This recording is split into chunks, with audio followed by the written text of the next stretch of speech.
Hello मेरे प्यारे बच्चों, कैसे हो आप सब लोग। आई होप सब मस्त हैं, ज़बरदस्त हैं। A very warm welcome to your CMA inter group 2 paper number 10 auditing, जहां हमने last 2 sessions basic concepts of auditing को दिए हैं। आज हम थर्ड सेशन पर हैं। हमने लास्ट सेशन में बातचीत करी थी regarding features, regarding nature of auditing, right. तो एक बार क्विक सा रिकैप लेंगे और चीज़ों को फिर आगे बढ़ाएंगे। यस, लास्ट सेशन में हमने बोला था कि एसेंशियल फीचर्स ऑफ ऑडिटिंग को हमने याद करने की, रिकॉल करने की कोशिश करी थी। एक ट्रिक बनाई थी वीआईपी कार, है ना। जैसे एक वीआईपी कार में चेकिंग करी जाती है before going for a long drive, उसी तरीके से लॉन्ग राइड, उसी तरीके से बिजनेसेस में भी ऑडिटर, जैसे मोबाइल का फीचर हमने देखा था, राइट। हमने जैन शिकंजी का एग्जाम्पल लिया था, ये शार्क टैंक में पिच करने गए थे, याद है कि नहीं याद है। एसेंशियल फीचर्स वीआईपी कार में हमने बोला था वेरिफिकेशन एंड इवैल्यूएशन करना होगा। वेरिफिकेशन और इवैल्यूएशन होता है बुक्स का, फिनेंशियल स्टेटमेंट्स का, राइट। इंडिपेंडेंट और कंपीटेंट ऑडिटर करता है। जैसे एक ट्रस्टेड मैकेनिक चेक चेक करता है गाड़ी को, उसी तरीके से एक इंडिपेंडेंट और कंपीटेंट ऑडिटर ऑडिट करता है। प्रोफेशनल स्टैंडर्ड्स और क्राइटेरिया फुलफिल करना पड़ेगा, एक प्रॉपर चेकलिस्ट बनेगी ताकि क्वालिटी और सेफ्टी दोनों अश्योर हो सके, ठीक है ना। Covers financial as well as non financial info. हमने फिनेंशियल पैसों के बारे में तो बात करी थी, बट उसी के अलावा जैसे डेटा हो गया, आईटी से रिलेटेड बातचीत होगी, परफॉर्मेंस ऑडिट हो गया, ये सब कुछ ऑपरेशन से रिलेटेड बातचीत हो गई। ये भी नॉन फिनेंशियल एंगल को भी ले लिया जाएगा। जैसे इंजन तो फिनेंशियल, बट जो टायर का स्टेटस हमने करा था रिलेट, वो नॉन फिनेंशियल एंगल को भी कवर कर रहा था, ठीक है ना। मैं आपको दिखाती चली जाती हूँ ताकि आप रिकलेक्ट कर पाएँ। ऑपरेशनल कंप्लायंसेस, रिस्क असेसमेंट, ये फिनेंशियल नहीं है बट इम्पॉर्टेंट है, तो नॉन फिनेंशियल एस्पेक्ट भी कवर किया जाता है। ओके, फिर एनालिटिकल भी है और इन्वेस्टिगेटिव भी है। फिर तो हमने ऑडिटिंग और इन्वेस्टिगेशन में डिफरेंस भी देखा था, करेक्ट है ना। इसको एक थोड़ा सा आज एक डिटेल्ड रिव्यू भी लेंगे, क्योंकि वहाँ से एग्जाम में मल्टीपल अटेम्प्ट्स में क्वेश्चन बने हैं। मैं आपका क्वेश्चन बैंक बना रही थी, तो मैंने वहाँ पर मल्टीपल अटेम्प्ट्स में क्वेश्चंस देखे हैं। उन क्वेश्चंस को भी मैं अब साथ साथ आपको बताती रहूँगी, ठीक है। ठीक है, एनालिटिकल और इन्वेस्टिगेटिव रिव्यू रहेगा। एनालिटिकल में लॉजिक लगेगा, राइट। अगर कोई हिडन इश्यूज हैं, जैसे अगर हम गाड़ी के साथ रिलेट कर रहे हैं तो डायग्नोस्टिक प्रॉब्लम्स निकालनी होगी। इसी तरीके से अगर बिजनेस में कोई इश्यूज हैं तो वो भी बताने होंगी, क्रिटिकली एग्जामिन करना होगा। इंटरनल कंट्रोल और अकाउंटिंग सिस्टम कितने स्ट्रॉन्ग हैं उनको देखना पड़ेगा, करेक्ट है। And then reliability and authenticity, क्योंकि ट्रू एंड फेयर ओपिनियन यहाँ पर देना होता है ऑडिटर को, राइट। तो इंश्योर करना होगा कार, जैसे हमारे केस में financial statement, when I am talking about auditing, कि वो सेफ है या नहीं है। ठीक बात जी, कन्फर्म्स ये ट्रू और फेयर व्यू दे रहा है। यही तो पूरा काम है। यहीं पर तो हम ट्रू और फेयर इसलिए बोलते हैं, ट्रू और करेक्ट क्यों नहीं बोलते, क्योंकि हम 100% नहीं, जब ऑडिटर देखता है तो 100% नहीं चेक करता है। यस, मतलब सारे के सारे थाउजेंड्स ऑफ वाउचर्स हैं, उन सबको चेक नहीं करता है। उसमें से कुछ टेक्निक्स इस्तेमाल करता है, जैसे सैम्पलिंग मेथड इस्तेमाल करता है, कि अगर 100 में से 70-80 सही आ रहा है, no, through that method we can say कि सब कुछ ठीक नज़र आ रहा है, इसलिए फेयर बोल रहे हैं, करेक्ट नहीं बोल रहे हैं। ट्रू एंड करेक्ट व्यू देना होता है, 100% सब कुछ चेक करना पड़ता है। जब बैंक ऑडिट हो रहा होता है, जैसे हम कंकरेंट ऑडिट बोलते हैं, या जब टैक्स ऑडिट हो रहा होता है, वहाँ पर 100%, तो वहाँ पे जब ओपिनियन देता है ना, स्टेटमेंट देता है, रिपोर्ट देता है ऑडिटर, तो ये लिखता है इन आए सीएम में दिशा दुआ, auditor of so and so firm, on behalf of so and so firm, hereby acknowledge or express my opinion, or gives a statement that these financials are true and fair.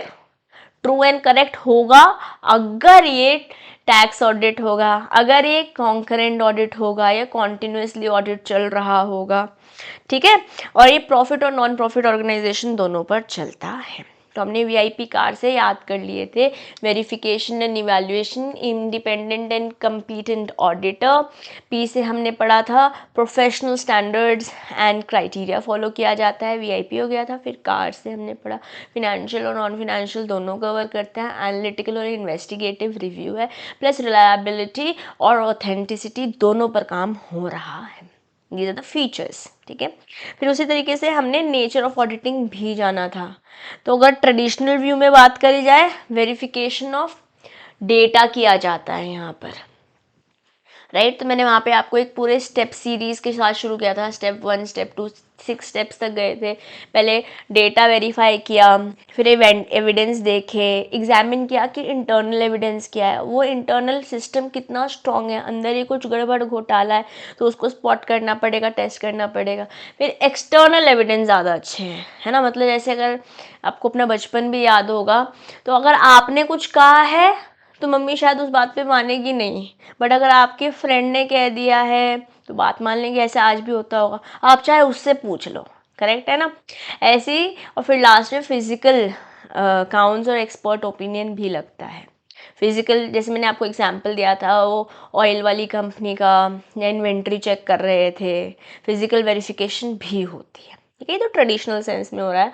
जब but मैं modern view बोल रही हूँ auditing की, तो यहाँ पर आपका law, yes, operations, performance audit जैसी बातचीत भी आ जाती है। यहाँ पे फिनेंशियल नॉन फिनेंशियल दोनों एंगल को हम केटर करते हैं, और एफिशिएंसी, गवर्नेंस और रिस्क मैनेजमेंट पे फोकस रहता है। जैसे जैसे एक्सपैंड हो रहा है स्कोप ऑडिटिंग का, तो फिनेंशियल स्टेटमेंट और एक्यूरेसी जो ट्रेडिशनल सेंस था ना, उसको अब हम मॉडर्न एंगल से, मॉडर्न लेंस से कैसे इंक्लूड कर रहे हैं, वहाँ पे ट्रांसपेरेंसी ला रहे हैं, देखा जा रहा है लॉ फॉलो हो रहा है कि नहीं हो रहा है। परफॉर्मेंस ऑडिटिंग भी हो रही है, ठीक है, कि जो आपके पास रिसोर्सेज हैं वो बेस्ट तरीके से यूटिलाइज हो भी रहे हैं नहीं, क्योंकि वैसे भी टाइप्स ऑफ ऑडिट हमारा इस चैप्टर में ही है, या तो नेक्स्ट सेशन में या नेक्स्ट टू नेक्स्ट सेशन में वी विल डिस्कस इट, क्योंकि हमारे को 2 सेशन और लगेंगे और हमारा ये चैप्टर फिनिश हो जाएगा, ठीक है। तो हमें क्या बात समझ में आई, जो एक्सपैंडेड वर्जन है, स्कोप है ऑडिटिंग का, वहाँ पर कंप्लायंस, ऑपरेशन और परफॉर्मेंस तीनों लिया जा रहा है। देख रहे हैं, कंप्लायंस, ऑपरेशन एंड परफॉर्मेंस तीनों लिए जा रहे हैं। कंप्लायंस में ये श्योर किया जाता है कि आप सब कुछ फॉलो कर रहे हो, सारे लॉज, सारे रेगुलेशंस। ऑपरेशंस में आप रिव्यू करते हो, इफेक्टिव है ना, एफिशिएंट है ना, अगर नहीं है तो होना पड़ेगा, तभी तो आप बेस्ट वर्जन निकल के आओगे। और परफॉर्मेंस ऑडिट में ऑर्गेनाइजेशन की एफिशिएंसी देख रहे हैं, ठीक है। फिर हमने बोला था क्या ऑडिट नहीं है, मिथ क्या है, यहाँ पे सिर्फ मैच करने हैं, नंबर्स टिक टिक टिक टिक लगाना है ना, या फिर सिर्फ फिनेंशियल डेटा से रिलेटेड है। ट्रेडिशनल सेंस में तो शायद कहीं सही भी था, बट जब से हम मॉडर्न सेंस में बातचीत कर रहे हैं, तो यहाँ पर it is no more just related to ticking, it is no more just matching figures, it is analytical and investigative process। दिमाग लगाना होगा, अगर कुछ गड़बड़ है तो बोलना पड़ेगा, दया दरवाज़ा तोड़ दो। यस, लॉजिकल इवैल्यूएशन होगी, और ऑपरेशन, कंप्लायंस और रिस्क तीनों कवर होंगे, खाली फिनेंशियल डेटा आज नहीं रह गया है, ठीक है। फिर इसके बाद हमने बातचीत करी अकाउंटिंग और ऑडिटिंग के डिफरेंस की। मैंने आपको होमवर्क दिया था, आई होप आपने किया होगा, अगर नहीं किया है तो ये होमवर्क पीछे वाले सेशन का, और आज मैं एक होमवर्क देने वाली हूँ, ये दोनों हमें करने हैं। जब हमारा चैप्टर ख़त्म हो जाएगा तो एक सेशन में आपको क्वेश्चन बैंक से रिलेटेड दूंगी, जहाँ पे ऑफ कोर्स आपको खुद क्वेश्चन सॉल्व करने पड़ेंगे, बट थोड़ा सा मैं आइडिया दूंगी कैसे क्वेश्चंस बने हुए हैं, हमें आंसर कैसे देना है।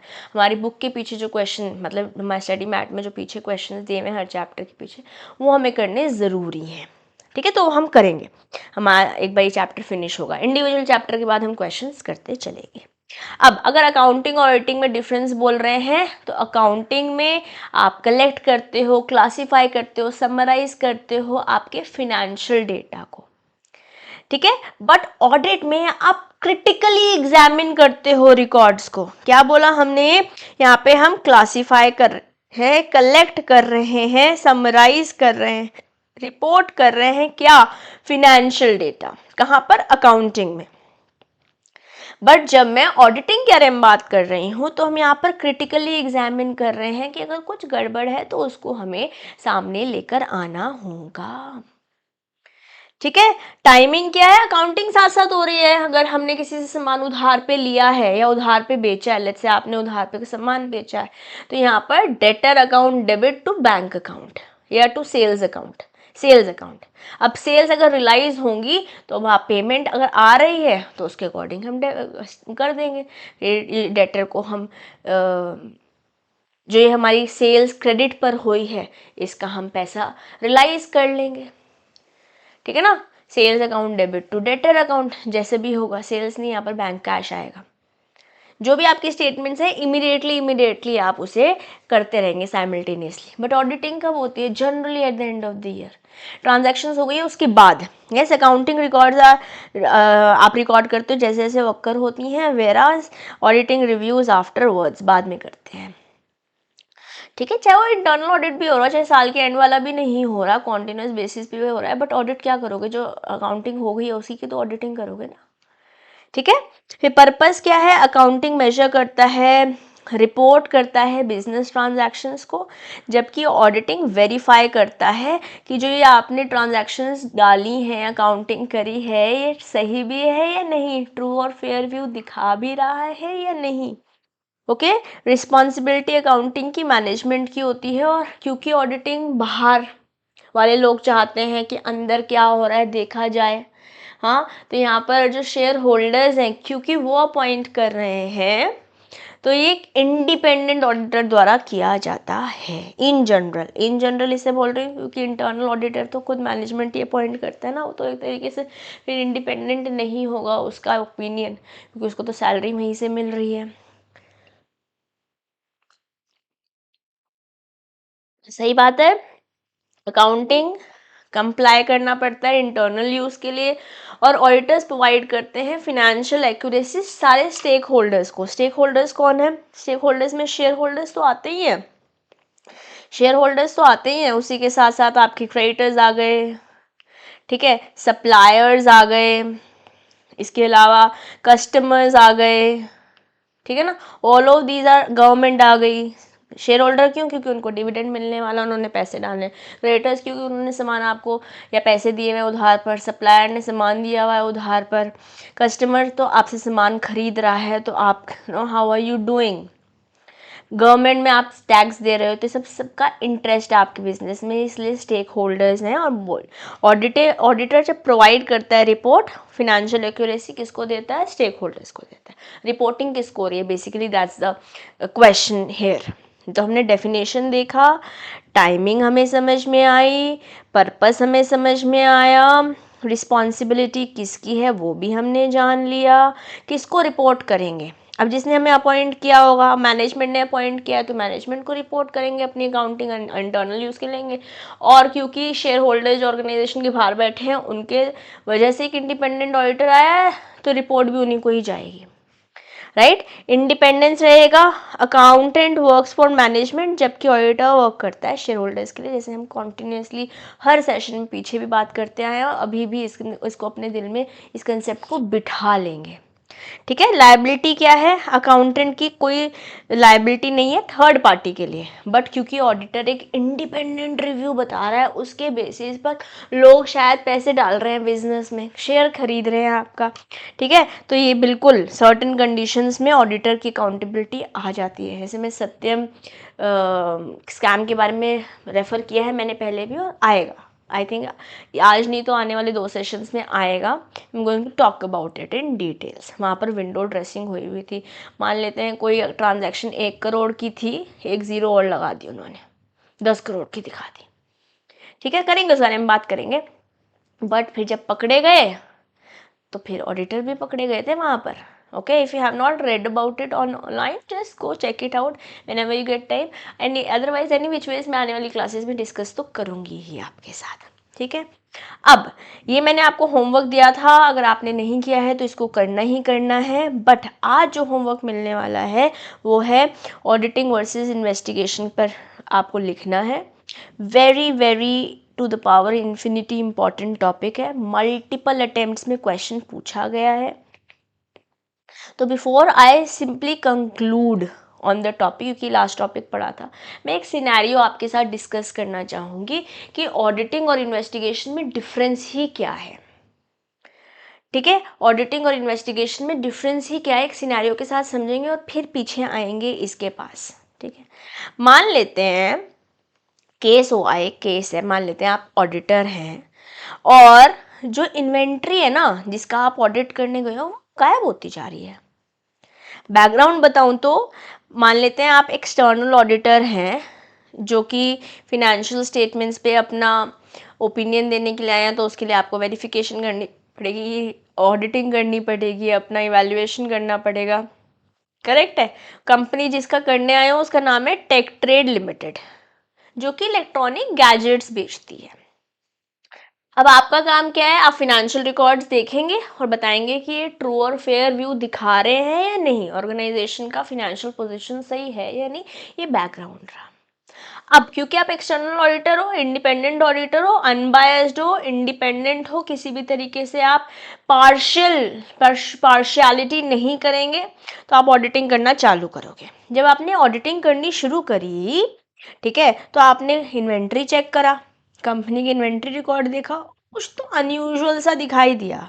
आपको दिखा कि 5 करोड़ का लैपटॉप रखा हुआ है, 5 करोड़ के स्टॉक रखे हुए हैं लैपटॉप का। बट जब आप वेयर हाउस में गए वहां पे तो कुछ लिख पढ़ा हुआ ही नहीं था, there was no laptop on the shelves. जब आपने इंक्वायरी करी तो जो मैनेजर था ना उसने थोड़ा हिचकिचाता हुआ, नर्वस होते हुए बोला, हमने ना लास्ट वीक ही सारे बेच दिए। 5 करोड़ के कैसे बेच दिए? पीछे की अगर मैं सेल देख रही हूँ तो इतनी सेल तो है नहीं। अब आपको लगा कुछ तो गड़बड़ है, ओके, आपको एक शक सा पैदा हुआ। हाउएवर सेल्स रिकॉर्ड मैच नहीं हो रहा था, कोई बल्क सेल हो ही नहीं थी लास्ट हफ्ते। अब थोड़ा शक होने लगा, सस्पिशन होने लगा। बट आपका रोल ऑडिटर जैसे सिर्फ वेरीफाई करना है एक्यूरेसी, आप इन्वेस्टिगेशन करने नहीं चले जाओगे, क्योंकि अगर लग रहा है कुछ गड़बड़ घोटाला है, सिर्फ आप अपना ओपिनियन एक्सप्रेस करोगे या पूछोगे, may be if not you, may be at your upper management, at upper level somebody will go and get involve कि भैया आप ऐसे ऐसा चल रहा है और हमें आप बताइए क्या है।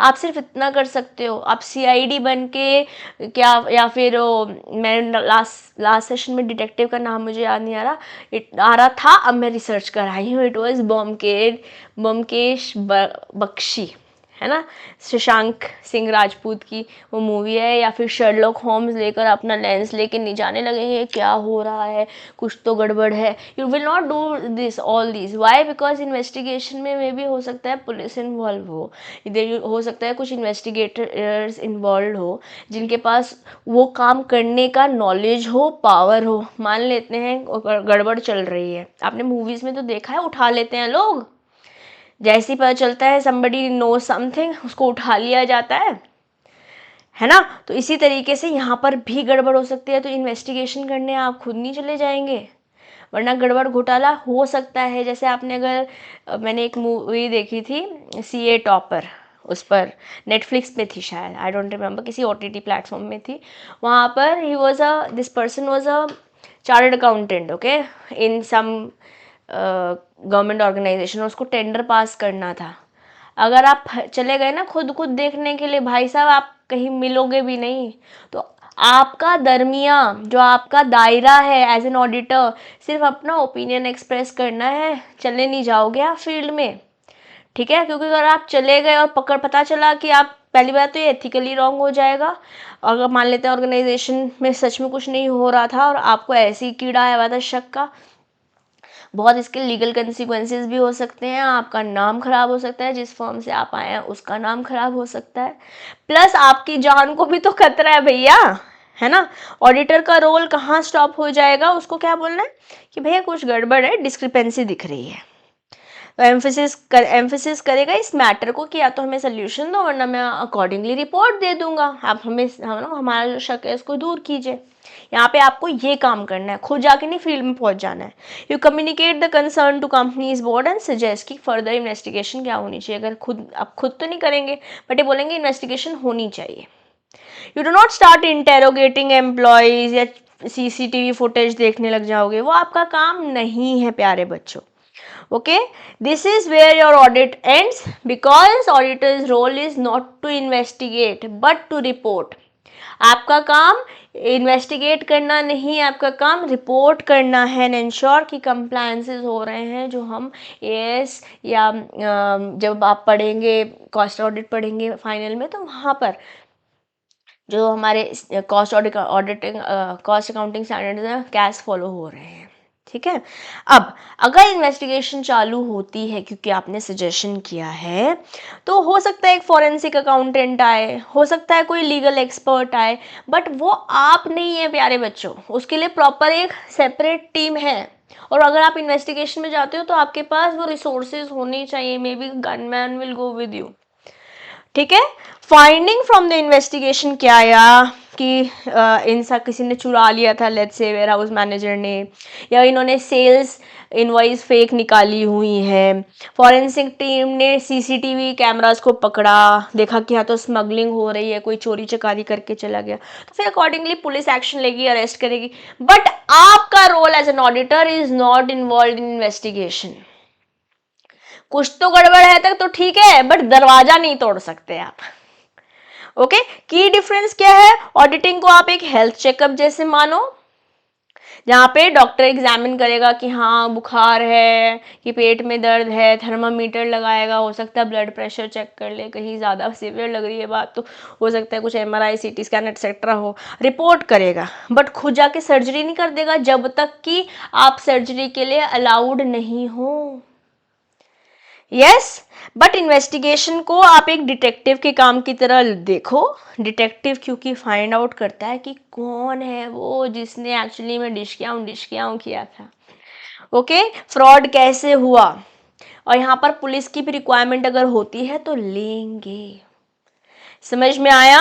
तो अगर मैं अब इसके डिफरेंसेस को समझाती हूँ आपको, एक बार रिकैप लेती हूँ। Why did I tell you the scenario? Because मुझे ऐसा लगा कि ये एक सिनेरियो आपको लॉन्ग रन में, अभी रट्टा लगा के तो आप आंसर प्रोड्यूस कराओगे, बट अगर आप सिनेरियो से चीज़ों को रिकॉल कर पाओगे, अपने ब्रेन को स्टोरी याद करा पाओगे, तो आप ज़िंदगी में अगर फ्यूचर में कभी रियली में ऑन ग्राउंड जाते भी हो तो गड़बड़ नहीं करोगे। You know what's your boundary. Okay, auditing ensure करता है फिनेंशियल एक्यूरेसी, जबकि इन्वेस्टिगेशन एग्जामिन करता है अकाउंट्स किसी स्पेसिफिक पर्पस के लिए, जैसे फॉरेंसिक ऑडिट होता है। Forensic audit is also kind of audit which we are going to study in this chapter only. ठीक है, वहाँ पे प्रॉपर, वहाँ पे ट्रू एंड फेयर नहीं होता, वहाँ पे हर एक चीज़ देखी जाती है, तो वहाँ पे ट्रू एंड करेक्ट बताना पड़ता है। ओके, अकाउंटिंग कवर करता है सारे फिनेंशियल स्टेटमेंट्स, जबकि इन्वेस्टिगेशन फोकस करता है किसी स्पेसिफिक एरिया को, किसी स्पेसिफिक पीरियड को ही। ऑब्जेक्टिव क्या है? ऑडिट वेरीफाई करता है ट्रूथ और फेयरनेस, जबकि इन्वेस्टिगेशन स्पेशल केसेस जैसे कि फ्रॉड डिटेक्शन के लिए काम आते हैं। प्रोसीजर क्या है? ऑडिटिंग फॉलो करता है स्टैंडर्ड प्रिंसिपल्स, जबकि इन्वेस्टिगेशन एक्सटेंड करता है, एक्सटेंडेड प्रोसीजर्स हैं जहाँ पे आपका काम रुक जा रहा है। अगर आप स्पेशली इन्वेस्टिगेटर टीम में, तो हो सकता है आपके साथ पुलिस जाए फिर। ठीक है, एविडेंस क्या है? ये परसुएसिव है, ऐसा लग रहा है, 100% नहीं कह सकते, बट हम अपना ओपिनियन दे रहे हैं, काफ़ी हद तक लग रहा है, बट ये सब्सटैंशियल बोल सकते हैं। इन्वेस्टिगेशन में आपके पास सब्सटैंशियल प्रूफ होना पड़ेगा। सब्सटैंशियल को बोल सकते हैं कंक्लूसिव प्रूफ, जैसे एकदम फुल प्रूफ। परसुएसिव कहीं ना कहीं आपको ऐसा निष्कर्ष तक आप पहुंचने की कोशिश कर रहे हो, इट इज परसुएसिव। ऐसा लग रहा है कि आपको ऐसा मानने में बिलीव कर सकते हैं, मानने पर मजबूर कर सकते हैं, ऐसी सारी रचनाएं ऐसी घटित करी गई हैं, if you join the dots. Okay, auditors are skeptical. इन्हें लगता है कि हाँ अगर कुछ ऐसे नहीं, ये ऐसे नहीं जाते कंपनी में कि हाँ अब तो मैं यहाँ पे गड़बड़ घोटाला ही निकालूंगा, इनका एजेंडा ये नहीं होता, बट इन्वेस्टिगेशन में तो गड़बड़ घोटाला भी ऑलरेडी दिमाग में चल रहा है। ओके, ऑडिटर स्केप्टिकल होते हैं, जबकि इन्वेस्टिगेशन तो शुरू ही होता है सस्पिशन पे। पीरियोडिसिटी, ये काफ़ी रूटीन है, इसको ऐसे एनुअल ऑडिट जैसे भी मान सकते हैं, बट इन्वेस्टिगेशन में ज़्यादा समय लग सकता है। अब आपने सिनेरियो समझ लिया, उसके बेसिस पे डिफरेंस समझ लिया। आई होप अभी दिल में आप ज़्यादा अच्छे से उतार पाएंगे। और ये आज आपका होमवर्क है, you have to write in a tabular form all the differences between audit versus investigation, और लिखकर फोटो खींचकर मेरे साथ शेयर करनी है, बहुत इंपॉर्टेंट है। ठीक है, तो चलो अब आज का सेशन चालू करने चल रहे हैं। हम शुरू करने वाले हैं स्कोप एज पर एसे 200। एसे 200 बहुत इंपॉर्टेंट है। एसे 200 में हमने मॉडर्न सेंस ऑफ ऑडिटिंग में भी डेफिनेशन देखी थी, इंपॉर्टेंट है, ध्यान से मुझे सुनेंगे और आज का सेशन हम आगे बढ़ाएंगे। ठीक है, मान लेते हैं, इमेजिन करो, एक स्टोरी से शुरू करते हैं। आप ना किसी स्कूल के रिपोर्ट कार्ड चेक कर रहे हो।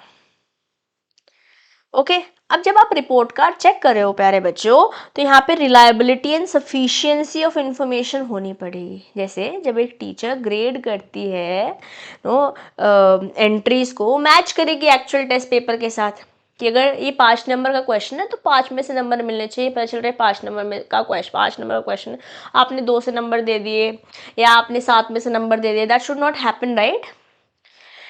कंप्लायंस प्रोसीजर और सब्सटेंटिव प्रोसीजर। कंप्लायंस क्या होगा? You ask the teacher about grading system and how marks are recorded, कि क्या क्या क्वेश्चन के पॉइंटर्स होने चाहिए थे, किस किस बेसिस पे हमारे को 5 में से 5 मिल सकते थे, या आधा नंबर डेफिनेशन का है, 1 नंबर एग्जाम्पल लिखने का है, 2 नंबर इसका है। तो दिस इज बेसिकली क्या क्या बातों पर आप 5 नंबर तक पहुंचोगे, what all we need to comply.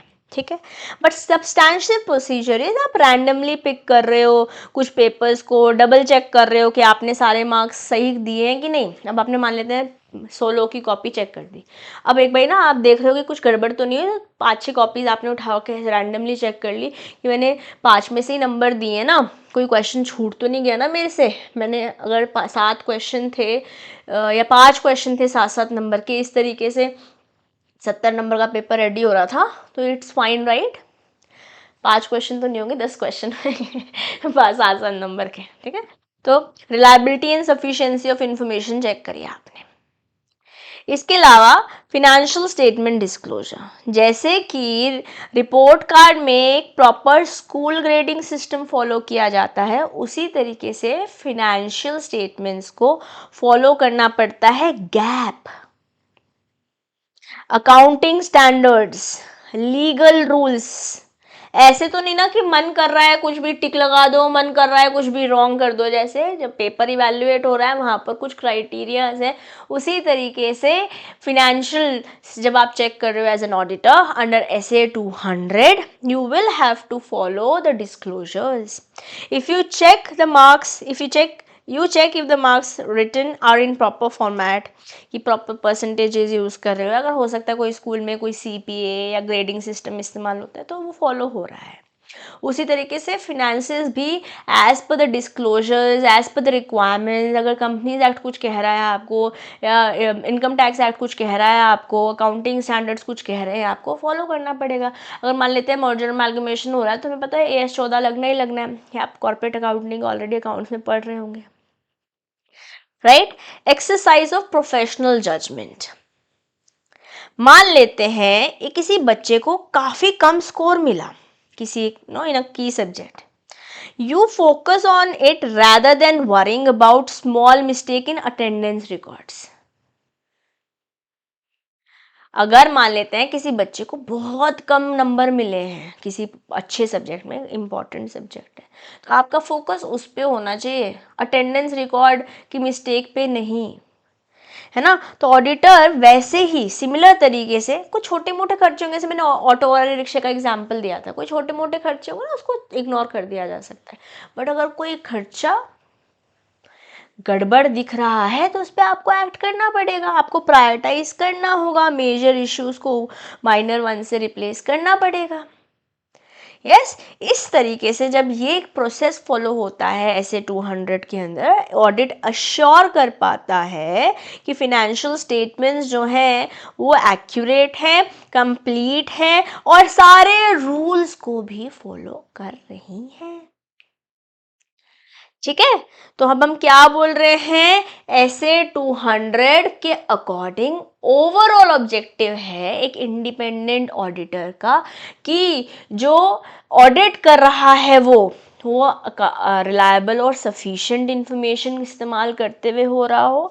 The auditor evaluates whether the accounting records are reliable and sufficient. दो तरीके के यहाँ प्रोसीजर्स फॉलो हो सकते हैं, compliance procedure and substantive procedure.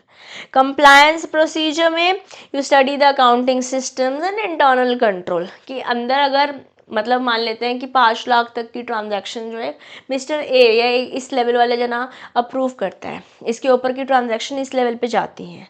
जैसे I tell you when I was working with MMTC as an article as doing my internship, तो वहाँ पर एक चेन ऑफ कमांड थी. मैं जिनके साथ काम करती थी वो डीएम थे, ठीक है. Then you have AGM and then GM. ये तीनों का प्रोसेस साइन होता था, सारी चीज़ें वेरीफाई होती थी, प्रॉपर डॉक्यूमेंटेशन होता था, वहाँ पे कागजी कार्रवाई बहुत होती, वो उनका प्रोसेस था. और फिर जब ऑडिटर आते थे ऑडिट करने के लिए तो हम रात को देर देर तक भी बैठते थे. वैसे तो आपको पता है सरकारी दफ्तर 5 बजे डन हो जाते हैं, बट तब जब ऑडिट चल रहा होता था तो 7:30-8 बजे तक भी ऑडिटर के साथ बैठ के काम करना पड़ता था. And the people that I was working with were majorly CAs and CMAs. ठीक है, तो कंप्लायंस प्रोसीजर स्टडी करता है अकाउंटिंग सिस्टम और इंटरनल कंट्रोल्स, जबकि जो सब्सटेंटिव प्रोसीजर है वो टेस्ट करता है ऑथेंटिसिटी, एक्यूरेसी और कंप्लीटनेस ऑफ रिकॉर्ड्स. जैसे हमने यहाँ पर देखा था ना, जब आपने टीचर से बात कर रहे थे ग्रेडिंग सिस्टम के बारे में, या डबल चेक कर रहे थे रैंडमली उठा के एवरीथिंग इज सॉर्टेड और नॉट, ताकि रिलायबिलिटी जो हो, सफिशिएंसी हो इंफॉर्मेशन की, उसकी बेसिस पे टीचर कॉपी चेक करी थी. और ऐसे ही आप एज एन ऑडिटर भी काम कर रहे हैं. ठीक है जी.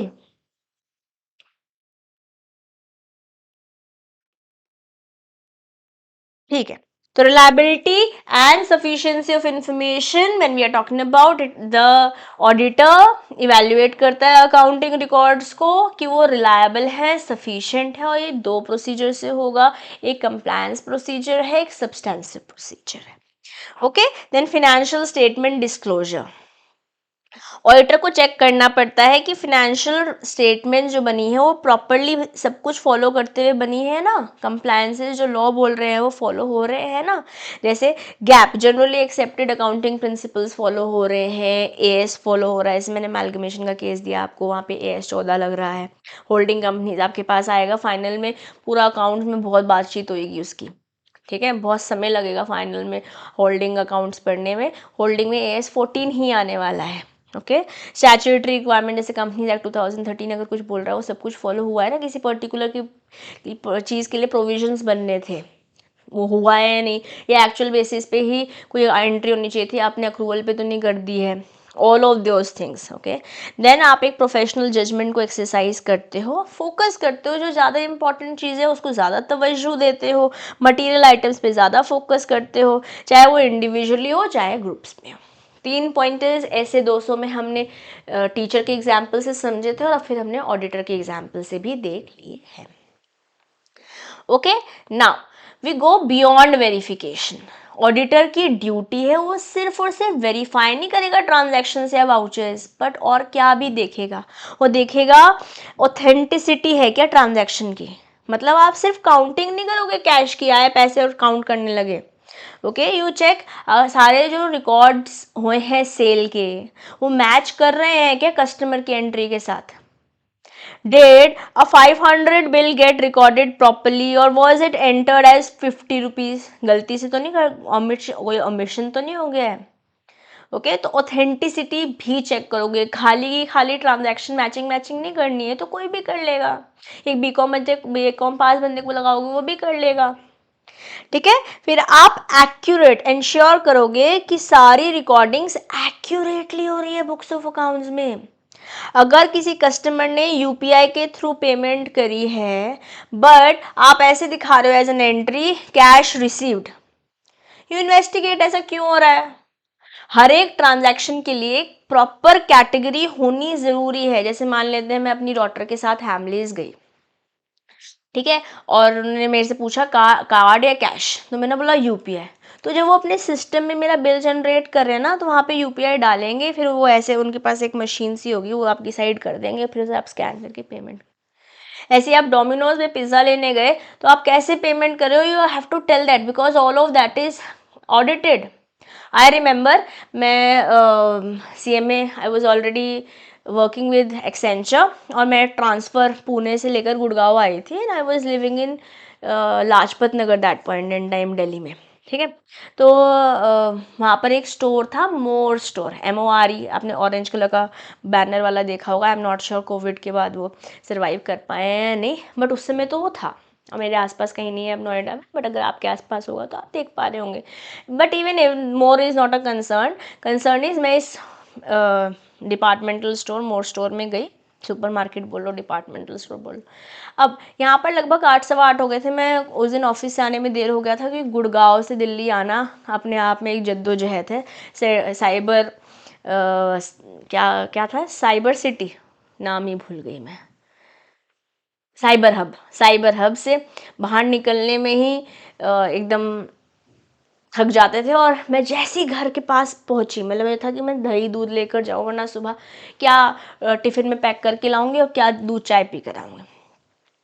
उन्होंने ना अपना शटर को एकदम नीचे तक कर रखा था, थोड़ी सी जगह, वैसे मान लेते हैं ये शटर इतना सा छोड़ रखा था। मैंने नीचे से बोला, भैया प्लीज़ दूध का पैकेट दे दूँगा। नहीं दे सकते, हमारा ऑडिट चल रहा है, हमारा स्टॉक का ऑडिट चल रहा है, तो हर एक चीज़ प्रॉपरली इवेल्युएट होती है ऑन ग्राउंड। वो इन्वेंट्री ऑडिट शायद उनका इंटरनल कंप्लायंसेस हो गए, बट अपने लिए कुछ बिजनेसेस, ज़रूरी नहीं हर चीज़ स्टैट्यूटरी लॉ की वजह से कर रहे हो, कुछ बिजनेसेस अपने लिए भी काम करते हैं।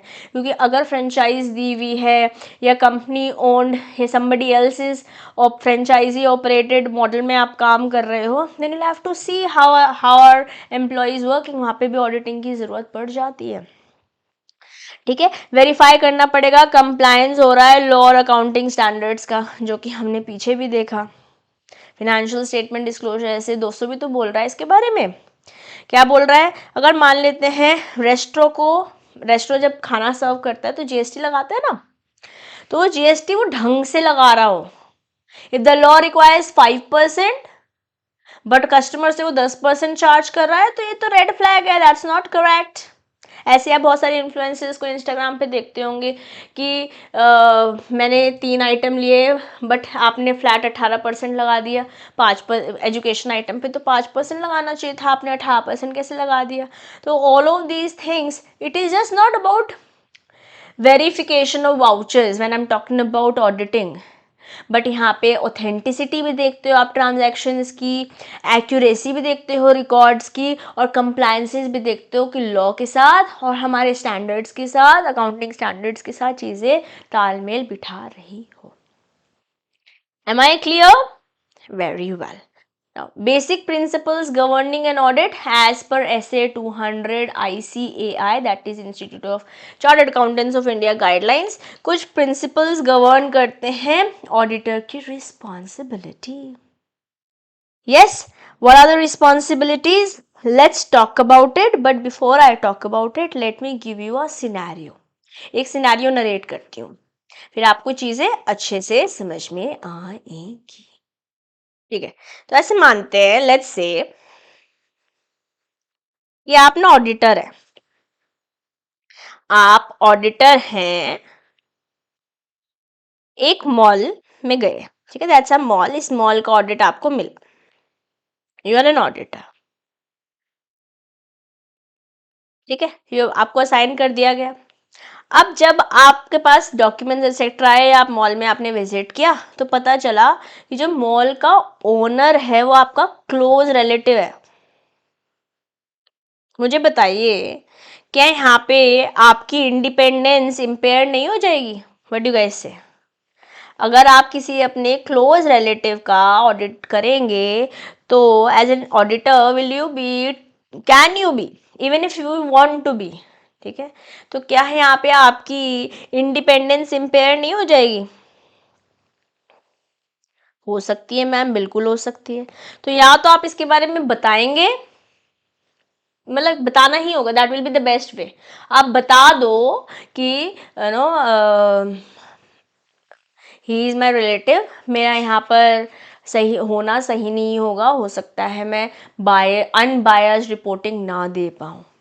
You'll have to tell, because if you do not tell, then you can in future there could be repercussions for it. यहाँ पर आपको consequences भुगतने पड़ सकते हैं. ठीक बात है. उसी तरीके से मान लेते हैं, ये तो हुआ फर्स्ट पॉइंट. ऐसे करते एक एक पॉइंटर पढ़ते जाते एग्जाम्पल देखते जाएंगे, है ना. इंडिपेंडेंस इम्पेयर हो जाएगी. तो यहाँ पर आपने क्या किया, यहाँ पर आपने इंटेग्रिटी दिखाई जब आपने सच बता दिया कि जो वादा किया है वो निभाएंगे. करेक्ट. यहाँ पर ऐसे 200 बोलता है कि हर एक ऑडिटर की कुछ रिस्पॉन्सिबिलिटीज़ हैं जो उसे फॉलो करनी चाहिए, कि वो इंटेग्रिटी, ऑब्जेक्टिविटी और इंडिपेंडेंस से काम करना चाहिए. ऑडिटर को ऑनेस्ट रहना पड़ेगा, स्ट्रेट फॉरवर्ड रहना पड़ेगा और अनबायस्ड भी रहना पड़ेगा. किसी भी तरीके का इन्फ्लुएंस या कॉन्फ्लिक्ट ऑफ इंटरेस्ट नहीं होना चाहिए, और अगर है तो रिपोर्ट कीजिए, बिकॉज ऑर्गेनाइजेशन के पास तो कोई और होगा ना, वो जाके वो उसको भेज देंगे, आपको किसी और काम पे, किसी और प्रोजेक्ट पे असाइन कर देंगे. नेक्स्ट बात करते हैं confidentiality, which is very very important. ठीक है, इसको ऐसे समझते हैं, जैसे मान लेते हैं कि आपको, because you are working in on a project, किसी क्लाइंट के साथ क्लोजली काम कर रहे थे, क्योंकि आपको बातचीत करनी है, आपको जानना है कि पैसे, अगर आप आईपीओ लेके जा रहे हो, what are you going to do about it. ये सारी इन्फॉर्मेशन तो खैर प्रोस्पेक्टस एटसेट्रा में भी होती है, बट लेट्स से कुछ प्लान्स हैं, अभी नहीं है, कुछ आने वाले 5-7 महीने में कुछ प्लान्स हैं, और उन्होंने आपके साथ डिस्कस किया, उसके सीएफओ के साथ बैठे हुए थे या मार्केटिंग हेड के साथ बैठे हुए थे. यू एज एन ऑडिटर बैठ के बातचीत चल रही थी, because you are that was a part of your job. ठीक है. अब आप तक कोई इन्फॉर्मेशन पहुंची, आपने वो इन्फॉर्मेशन का इस्तेमाल करके अपने सारे पैसे पूसे घर गाड़ी बेच के इस बिजनेस में लगा दिए कि आने वाले 6-7 महीने में तो ये कैंसर की दवाई निकालने वाले हैं, लेट्स से फॉर एग्जांपल. या फिर आपने बाई चांस इन्फॉर्मेशन किसी और के साथ शेयर कर दी. अब उस इन्फॉर्मेशन से इस्तेमाल करते हुए उसने उस कंपनी में शेयर डाल दिए. आपने तो ऐसे कैजुअली बता दिया था, बेटे जी यहाँ पे आओ बहन चुगली करो, नहीं कर सकते हैं. ठीक है. अगर आपको कोई बातें पता है, you can not over share it. Confidentiality is a clause that auditor needs to follow. It is not only about auditing. Confidentiality clause हर एक, जैसे डॉक्टर पेशेंट रिलेशनशिप है, वहाँ पे भी कॉन्फिडेंशियलिटी है. सॉलिसिटर क्लाइंट, मतलब लॉयर क्लाइंट रिलेशनशिप है, वहाँ पे भी कॉन्फिडेंशियलिटी है. उसी तरीके से हमारे प्रोफेशन में भी as an auditor you will have to maintain confidentiality. Do not share the information that you have got, maybe working in that organization. हो सकता है आज मैं कोका कोला का ऑडिट करा है 5-6 महीने, और अब मेरे को भेज दिया है लेट्स से किसी लोकल या कोई बिस्लरी का करने के लिए, सिमिलर बेवरेज कंपनी का मेरे को ऑडिट करने भेज दिया है, क्योंकि यहाँ की इन्फॉर्मेशन मैं वहाँ पे साथ शेयर नहीं कर सकती. ठीक है. Then skill and competency. Audit trained, experience और कंपीटेंट ऑडिटर द्वारा ही होना चाहिए. अब अगर मान लेते हैं मैं आर्टिकलशिप, आफ्टर बिकमिंग, आपने सीएम इंटर क्लियर किया, सीएमए फाइनल से पहले जो 15 महीने की ट्रेनिंग करनी होती है, now you are yet to become a CMA. हो सकता है आपने 1 साल कर ली हो ट्रेनिंग, आपको कुछ बातें आ गई हो, but you still have to be competent enough to individually handle the firm. Right. आपकी क्वालिफिकेशन भी होनी चाहिए, आप में वो स्किल्स भी होने चाहिए. ऐसा भी हो सकता है कि किसी बंदे ने सीएमए तो बन गया, बट उसने कोई आर्टिकलशिप वगैरह नहीं करी, उसने डमी वमी कर रखी है. तो ऐसे बंदे के साथ इंश्योर करना पड़ेगा कोई स्किल्ड बंदा जाए. ठीक है. प्रॉपर ट्रेनिंग होनी चाहिए ताकि आप अकाउंटिंग को, ऑडिटिंग को अच्छे से समझ पाए और इम्प्लीमेंट कर सकें. ठीक है. फिर work perform by others. Now there could be possibility आप टीम के साथ जा रहे हो, मान लेते हैं you are heading and there are people who are junior to you. अब ऐसा नहीं है कि आपने उनको कोई काम दिया बस हो गया. The buck stops at you. If you are heading, now you'll have to check, you'll have to supervise your team also. आपको असिस्टेंस देनी पड़ेगी अगर आप एक्सपर्ट जैसे काम कर रहे हो. सुपरविजन करना पड़ेगा, बिकॉज रिस्पॉन्सिबिलिटी ऐसा नहीं कि भैया उस आर्टिकल को दिया था मैंने तो करने को, उसकी गड़बड़ है, मेरी गड़बड़ नहीं है. भैया आप रिस्पॉन्सिबल है. Even if you have a team, then if you are the manager I will be asking you. ठीक है. डॉक्यूमेंटेशन हर एक चीज की, एवरीथिंग प्यारे बच्चों, everything, all the calculations that you are doing, उन सबको, उन सारे डॉक्यूमेंट्स को अटैच किया जाता है. सारे एविडेंसेस, क्योंकि अब आज आप जो जिस बेसिस पे आज कैलकुलेशन कर रहे हो सकता है 5-6 महीने बाद भूल जाओ, लिखा हुआ ही नहीं है आपने, या लेट्स से केस चला गया, कुछ कोर्ट में चला गया, आपने उस किसी बंदे का किसी कंपनी का ऑडिट किया था ना, या नोमोरा ऑडिटर चले गए, बट 2 महीने बाद किसी गड़बड़ घोटाले में उस कंपनी को कोर्ट ऑफ लॉ में जाना पड़ा। अब वहां से कोर्ट से जज से आपको बुलावा है, संदेशा है, सम्मन है कि आओ ये क्या हुआ है बताओ, हमें पता नहीं चल रहा है। अब आपने भी लिखा नहीं है, आपको भी याद नहीं है, क्या क्या बातें याद करोगे। और मान लेते हैं आपने नहीं लिखा है, आपको याद भी है, what proof do you have. जब सब डॉक्यूमेंट हो रखा होता है, आप अपने आप को भी बचाते हो, हर चीज़ को लिख भी लेते हो, कंपनी के लिए भी रिकॉर्ड है, आपके लिए भी रिकॉर्ड है। इसलिए डॉक्यूमेंटेशन होना बहुत ज़रूरी है। और ये बात मैंने अपनी, I was not into audit department when I started working with Accenture, मेरा फर्स्ट प्लेसमेंट एक्सेंचर में हुआ था, बट वहाँ पर भी मतलब ऑडिट छोड़ो, हर चीज़ डॉक्यूमेंट होनी चाहिए। मतलब मेरी manager she was very good, okay, properly मतलब काम में तो सिखाती थी, but she also use to tell कि how should I step up the ladder if I stay in the organisation. IT में रहना चाहती हूँ तो मेरे को दिखाना पड़ेगा, जो दिखेगा वही बिकेगा। वो कहती थी अगर आपने कुछ अच्छा किया तो उसे डॉक्यूमेंट करो। अगर कोई आपकी बात नहीं सुन रहा है, साथ में ही बैठा है, ठीक है, सेम वे में बैठे हैं, बट देन उसको मेल कर दो, as discussed please do this and let me know the update. You do not have to be rude, but then मेरी टीम बैठती थी Argentina, onshore team Argentina बैठती थी, तो शी यूज टू टेल कि भाई अगर टीम मेंबर काम नहीं कर रहा है और आपसे आपको कुछ काम दिया गया है जो आपने डिवाइड किया है, आपने अपने हिस्से का कर लिए और उसका हिस्से का बचता है, but still since the work stops at you, क्योंकि आप आंसरेबल हो, तो मेल पर उससे बात तो कर लो और ये बोलते मैं मेल डाल रहा हूँ और मैं CC में रख रही हूँ जो अर्जेंटीना टीम बैठी है, ताकि they also know when they come कि मेरा हो गया तेरा रहता है। ठीक है, ये सटनली प्यार से, हम किसी को ये किसी और पे उंगली नहीं उठा रहे हैं, but this needs to be done. Similarly अगर मैंने कुछ अच्छा किया होता था, that also she use to document, क्योंकि जब अब अप्रेजल होना है साल के बाद, आपकी सैलरी बढ़नी है ना, फरवरी मार्च में अप्रेजल होता है कि पूरा साल आपने क्या किया, आपसे क्या एक्सपेक्टेड था, आपने क्या किया है, कुछ अच्छा किया है, कुछ एरिया ऑफ इम्प्रूवमेंट है, वो लिखा होगा सब कुछ, उसी को मद्देनजर रखते हुए तो हाइक मिलेगा, सैलरी मिलेगी, प्रमोशन मिलेगा।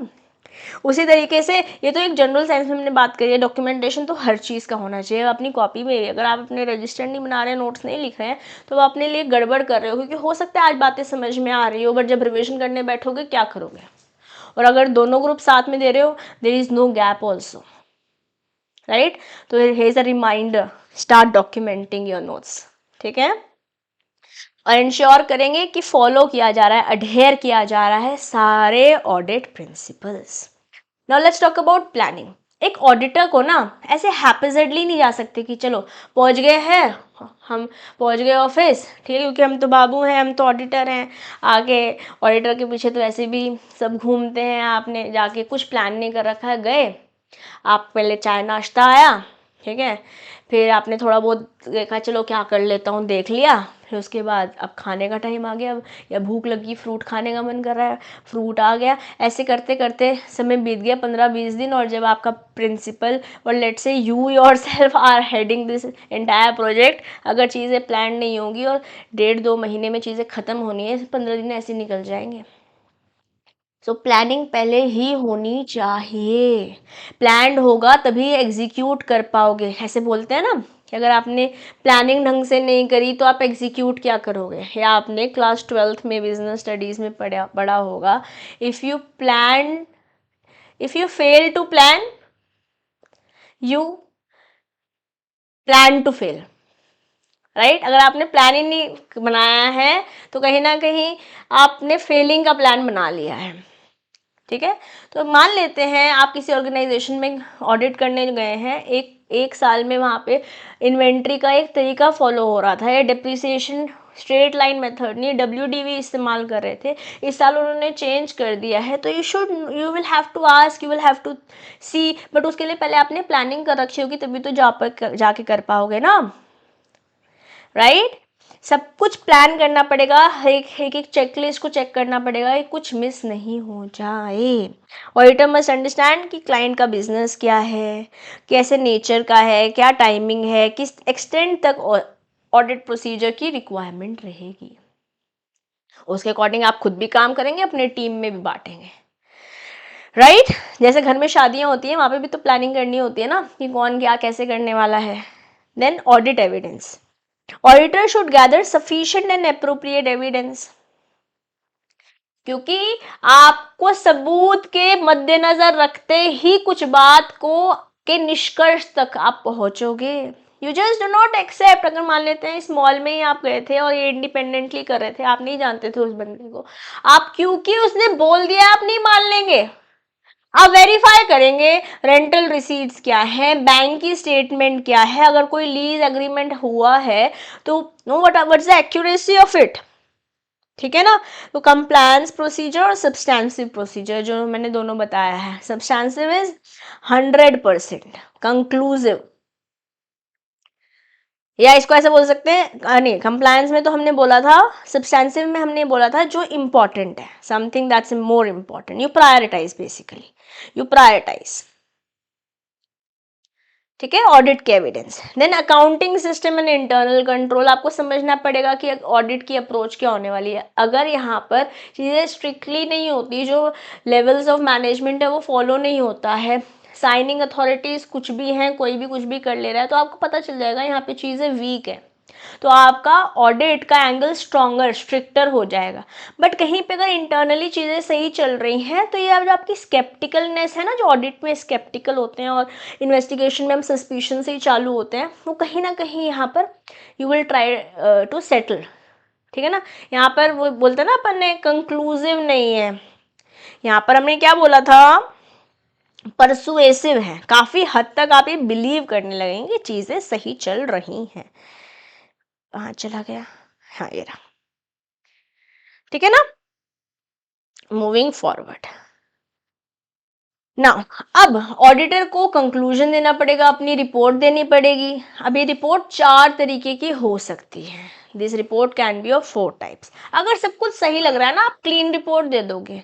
व्हाट इज क्लीन रिपोर्ट, की कुछ गड़बड़ नहीं है, that is it is an unqualified, मतलब एक हर बिजनेस यही चाहता है, हर बिजनेस यही चाहता है कि उसे अनक्वालिफाइड रिपोर्ट मिले, कि भैया fair and true and fair report, true and fair view ही आ रहा है, ट्रू एंड फेयर ही है जो रिपोर्ट्स बनी है ना, मतलब जो फिनेंशियल स्टेटमेंट्स है, they are true and fair, clean report है, कोई इश्यू नहीं है। हर बिजनेस जो भी अपना ऑडिट करा रहा है वो चाहता है कि उसको अनक्वालिफाइड रिपोर्ट मिल जाए ऑडिटर द्वारा। बट अगर लग रहा है कि गड़बड़ घोटाला तो नहीं है, बट हाँ कुछ कुछ चीज़ों में स्टेटमेंट्स देनी है, जैसे कि HR डिपार्टमेंट स्ट्रांग नहीं है, या ये जो आप एनवायरनमेंट रिलेटेड करते हो उसे ऐसे बेटर किया जा सकता है, गड़बड़ चल रही है, वो स्टेटमेंट्स दी जा सकती है, कुछ रिजर्वेशंस हैं बट मेजर में स्टेटमेंट्स नहीं है, तो ये क्वालिफाइड रिपोर्ट आ जाएगी। तो ये qualified report, qualified is still not a problem, but adverse report is a problem, negative, ठीक है। Misstatement that materially affect the financial statement, no organization wants this, adverse report कोई नहीं चाहता, negative, गड़बड़ है भैया, इन्वेस्टिगेशन करनी पड़ेगी इसमें, हम तो यहाँ तो सच में दाल में काला नहीं तो पूरी दाल ही काली है, ओके। और डिस्क्लेमर रिपोर्ट यहाँ पर बेसिकली आप तब देते हो जब कॉपरेट नहीं कर रहा होता है, when the business internal management is not cooperating with you, आप कुछ भी मांगते हो हर चीज़ में मना कर देते हैं, ये तो नहीं है हमारे पास, ये हम कल देते हैं, और कहें आओ आज तो चाय पिलाते हैं, आओ पकौड़े खिलाते हैं, समहाउ दे आर जस्ट टालोफाइंग द थिंग, ठीक है। तो यहाँ पर आप ओपिनियन नहीं दे पा रहे हो अपना, क्योंकि आपके पास सबूत ही नहीं है, आपके साथ ऑर्गेनाइजेशन कोऑपरेट ही नहीं कर रही है, right. Then you give a disclaimer report. So all of these things are to be taken care by the auditor as per SA 200 while auditing. ठीक है जी, so how do we remember, ma'am? Here is a mnemonic for you, here is a trick for you to remember. I can say work done perfectly and accurately. यहाँ पे report से याद कर लो, unclean report से मैंने ऐसे बोल दिया, I can say work done perfectly and accurately. तो हर एक का फर्स्ट लेटर ले लिया है मैंने, और यहाँ से हम याद करने की कोशिश कर रहे हैं, कि ऑडिटर से हम एक्सपेक्ट क्या करें, जब ऑडिट कर रहा है एज पर ऐसे 200, क्या क्या चीजें ऑडिटर को करनी चाहिए। ठीक है, क्या क्या करना चाहिए, इंटेग्रिटी, ऑब्जेक्टिविटी एंड इंडिपेंडेंस के साथ काम करना चाहिए। कहीं पे अगर इंडिपेंडेंस इम्पेयर हो रही है, जो वादा कर रहे हो आप वो नहीं निभा पा रहे हो, you have to acknowledge it, you have to tell it, और अगर कर रहे हो तो करना ही पड़ेगा इंटेग्रिटी के साथ। कॉन्फिडेंशियलिटी मेंटेन करनी पड़ेगी, पता चल रहा है यहाँ की इन्फॉर्मेशन वहाँ दे रहे हो, या आपका इंटेंशन तो नहीं था कुछ बताने का बट बता दिया, जिसकी वजह से किसी ने शेयर खरीद लिया। और जो ये नुकसान किसी का, देखो इन जनरल क्या होता है, इन जनरल रूल क्या होता है, जब मैं आपसे कुछ सामान लेने आई, ठीक है, तो मैंने आपको पैसे दिए, आपने मुझे सामान दिया, तो यहाँ पे दोनों के लिए विन विन सिचुएशन हुई, दोनों के लिए हैप्पी हैप्पी सिचुएशन हुई कि मुझे सेटिस्फैक्शन मिल रहा है। अगर इकोनॉमिक्स याद हो आपको, फाउंडेशन लेवल पे पढ़ा था आपने, as a consumer my utility is getting satisfied, और बिजनेस के लिए उसको मुनाफा हो रहा है, अगर फर्म के एंगल से देखो, प्रोड्यूसर के एंगल से देखो, तो मैक्सिमम आउटपुट क्रिएट कर पा रहे हैं। ठीक है, बट जब ऐसी सिचुएशन होती है कि एक ऑर्गेनाइजेशन, जिसमें कैंसर का ही बता रही थी कि मेडिकल कंपनी में काम कर रही थी, और इन्होंने इनसे मुझे बातचीत पता चली, इनके R&D डिपार्टमेंट से पता चला कि जल्द ही कैंसर की प्रिकॉशन, कैंसर को प्रिवेंट करने के लिए या कैंसर को ठीक करने के लिए दवाई मेडिसिन लेकर आ रहे हैं। अभी इन्फॉर्मेशन एज एन ऑडिटर मुझे पता चली थी, या तो मैंने जानबूझ के या अनइंटेंशनली अगर इन्फॉर्मेशन किसी और के साथ शेयर कर दी, जिसने इस बात को, क्योंकि वो शेयर मार्केट में काफ़ी ट्रेड करते थे, इस बात को तवज्जो लेते हुए, इस बात को इम्पोर्टेंट समझते हुए इन्होंने इस कंपनी के शेयर खरीद लिए। अब लेट्स से शेयर इस समय तो था 100 रुपये का, बट जैसे ही न्यूज़ मार्केट में आई तो ये शेयर हो गया लेट्स से 400 रुपीज़ का, और इनके पास लेट्स से पहले 10 ही शेयर थे, बट इन्हें जब इन्फॉर्मेशन मिली थी इन्होंने 1000 शेयर खरीद लिए थे, तो देखो कितना सारा मुनाफा हो गया है इनको। अभी information because it did not come, it came through insider trading, इस प्रोसेस को बोलते हैं, जो ये काम जो हुआ ये अनएथिकल हुआ, सेबी इसको प्रोहिबिट करती है, इसको बोलते हैं इनसाइडर ट्रेडिंग। और यहाँ पर जितना भी अमाउंट इन्वॉल्व होता है ना, अगर पकड़े जाते हो जेल टाइम भी सर्व करना पड़ सकता है, और जो भी अमाउंट है उसका 2 गुना भी एज पेनल्टी, 2 गुना तक भी पेनल्टी जैसे जा सकते हैं। तो CS में हमारा एक सब्जेक्ट होता था सिक्योरिटीज़ लॉ, CS एग्जीक्यूटिव में है, हम CS एग्जीक्यूटिव क्वालिफाइड ऑल्सो, और मैंने CS के बच्चों को पढ़ाया भी है, वहाँ पे इस पर पूरा एक लॉ है। हमारे सिलेबस में तो खैर इतनी डिटेल में नहीं, थोड़ा बिट्स एंड पीसेस में कंपनीज लॉ में आपने पढ़ा होगा इंटर 1 में, और फाइनल में और भी ज़्यादा पढ़ेंगे, वहाँ पे तो कंपनीज लॉ काफ़ी डिटेल्ड में है। ठीक है, तो यहाँ पर पेनल्टी लग सकती है अगर मान लो ये बात पकड़ी जाती है। आपने तो कैजुअली बता दिया था over a cup of coffee, अपनी गर्लफ्रेंड को बातचीत करते करते बता दिया, नहीं बताना होता भैया, आप ऑडिटर हो, वहीं की बात वहीं छोड़ के आनी है। ठीक है, फिर स्किल और कॉम्पिटेंट तो होना पड़ेगा। अगर कोई आपके साथ काम कर रहा है तो उसे आपको रिव्यू भी करना पड़ेगा, असिस्ट करना पड़ेगा, अपना एक्सपर्ट ओपिनियन शेयर करना पड़ेगा, हर चीज़ डॉक्यूमेंट करनी पड़ेगी। प्लानिंग के साथ काम करोगे, क्योंकि अगर प्लानिंग के साथ नहीं काम करोगे तो फंसोगे, और शायद उतना प्रोफेशनली काम कर भी नहीं पाओ। इसलिए आज से अपने CMA के लिए भी प्लान करना शुरू कर दो। आज तो हम ऑडिट के 3rd लेक्चर पे हैं, है ना, ऐसे करते करते हम 35वें लेक्चर तक, 30-35 लेक्चर तक हमारे को जाना है, 40-45 आवर्स हमारे को लगेंगे हमारा सिलेबस कंप्लीट करने में। तो आपने डिसाइड कर लो कि 50 मार्क्स का पेपर है, तो मैं 1-1.5 घंटे की अपनी अकाउंट्स की क्लास और 1.5 घंटे की ऑडिट की क्लास मुझे करनी ही है हफ्ते में 3 या 4 दिन, तभी मेरा सिलेबस टाइम से ख़त्म होगा, तभी मैं रिविज़न भी कर पाऊँगा या कर पाऊंगी। ठीक है, ऑडिट के evidences, just because somebody is saying it we don't believe it, we need to create evidences, we need to have सबूत फॉर एवरीथिंग। क्या सबूत है ना, अकाउंटिंग सिस्टम और इंटरनल कंट्रोल देखेंगे, और उसके बेसिस पे अगर इंटरनल कंट्रोल वीक लग रहे हैं तो आप अपना काम ज़्यादा करने लगेंगे, सब्सटैंशियल प्रूफ ज़्यादा लेने लगेंगे, राइट। ऑडिट के कंक्लूजन और reporting, then you give accordingly. Reporting हमने 4 तरीके की देखी, qualified, unqualified, adverse and disclaimer. ये चारों रिपोर्ट्स इंपॉर्टेंट है अपने आप में भी। I can say work done perfectly and accurately. This is a way to remember कि ऑडिटर के एज पर ऐसे 200 क्या काम है, क्या उसे एक्सपेक्ट किया जाता है। ठीक है, चलिए अब बात करते हैं ऑब्जेक्टिव क्या है ऑडिटिंग का। What's the objective of auditing. तो ऐसे ही 200 ही हमको ये भी बता रहा है। ओवरऑल ऑब्जेक्टिव क्या है एक इंडिपेंडेंट ऑडिटर का, and conduct of audit as per SA standards of accounting 200. The primary objective of audit of financial statements are, primary objective क्या है, प्राइमरीली क्या बोल रहे हैं कि ऑडिटर को क्या करना चाहिए, रीजनेबली अश्योर करना पड़ेगा।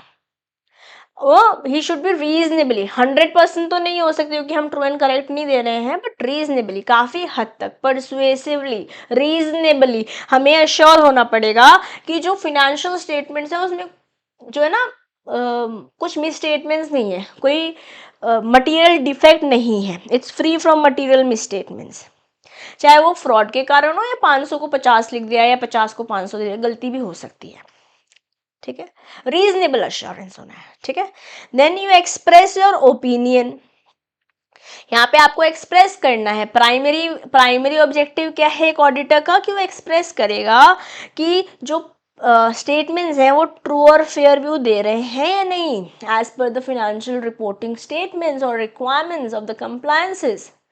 ठीक है, फिर रिपोर्टिंग करेगा, रिपोर्ट देगा अपनी, उसको क्या लगता है, उसका एक्सपर्ट ओपिनियन में how are things happening, is the report qualified और अनक्वालिफाइड और एडवर्स और disclaimer, to report on the financial statements and communicate finding as per the auditing standards. These are the three objectives on the face of it primarily, but then further हमारे पास 3 टुकड़ों में या 3 भागों में objectives बटे हुए हैं। बट अगर मैं बुक उठाती हूँ, मैंने प्रेफर द स्टडी मटेरियल, यहाँ पे इन्होंने प्राइमरी और सेकेंडरी में तोड़ा हुआ है ऑब्जेक्टिव को, एंड देन अलग से सोशल ऑब्जेक्टिव बताए हुए हैं। तो हम ऐसे ही पढ़ेंगे जैसे हमारी बुक ने दिया हुआ है।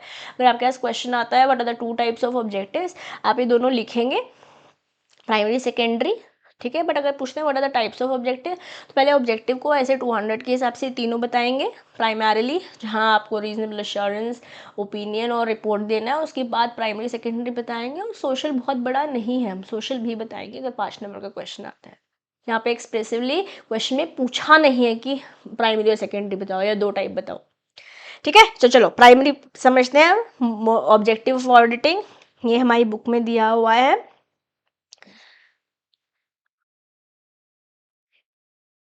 प्राइमरी ऑब्जेक्टिव है हमारे पास, सेकेंडरी ऑब्जेक्टिव है हमारे पास। प्राइमरी ऑब्जेक्टिव क्या है, यहाँ पे तो हमें अपना ओपिनियन ही देना है कि हमारे जो फिनेंशियल स्टेटमेंट्स हैं वो ट्रू और फेयर व्यू दिखा रहे हैं। प्राइमरीली तो हमको यही करना है, रीजनेबल अश्योरेंस और रिपोर्ट के साथ। ठीक है, बट जब मैं सेकेंडरी ऑब्जेक्टिव बता रही हूँ तो यहाँ पे एम्फेसाइज किया गया है कि अगर किसी भी तरीके का फ्रॉड हो रहा है तो वो देखना है, रिस्क को देखना है कि क्या रिस्क है। ओके, और देखना है कि जो फिनेंशियल इंटेग्रिटी है वो मेंटेन्ड है ना, जो वादा किया हुआ है वो सब कुछ निभा रहे हैं ना, एज पर द बुक चल रहे हैं ना।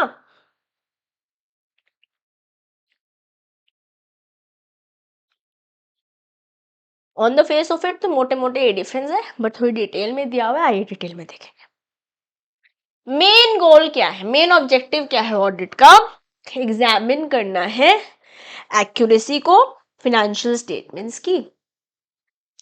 एक्सप्रेस करेगा, ऑडिटर एक्सप्रेस करेगा कि रिकॉर्ड्स ट्रू और फेयर है ना, कोई मेजर एरर वगैरह तो नहीं है।